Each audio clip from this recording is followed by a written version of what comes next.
Children have a strong innate sense of justice. It's not fair. His piece is bigger than mine. She's got more than me. It's my turn. Well, everyone else has one. And I expect adults often feel the same, but we're just a little more restrained in what we say. Have you ever got furious at some injustice in the world? Have you ever despaired or shouted at God to do something? I love this song by John Bell and Graham Moore, which laments a world where God appears to be absent. As if you were not there, famine and flood together usher death, disease and terror. Stricken mothers wonder whether God hears prayer. As if you were not there.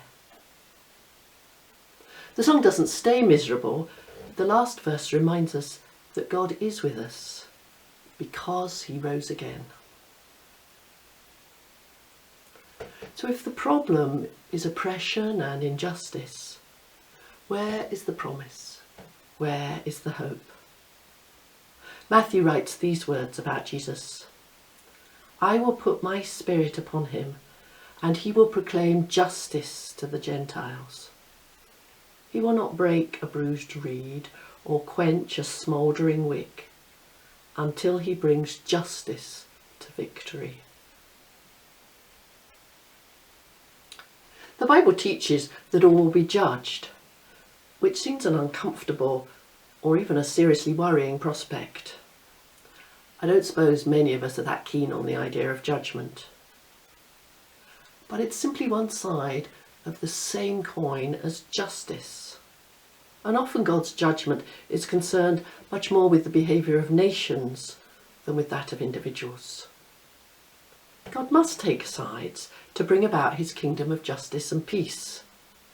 And we know God is on the side of the poor, the defenceless and the downtrodden.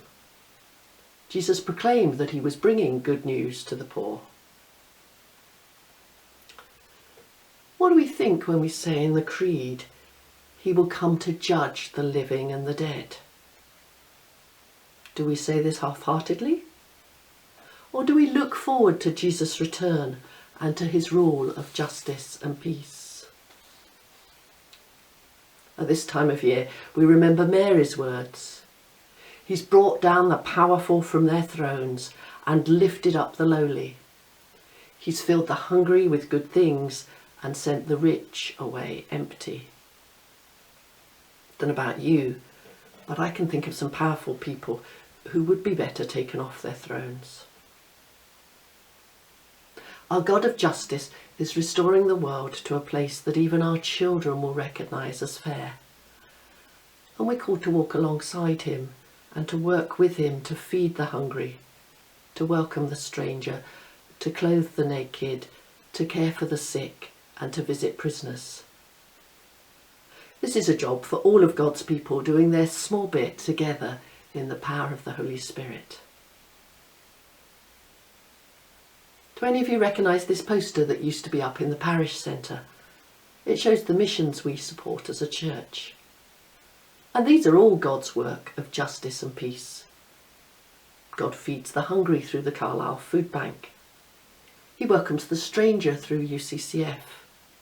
He cares for the sick through the work of Mercy Air. And we can be involved in supporting these and other charities with our time, with our prayers and with our giving.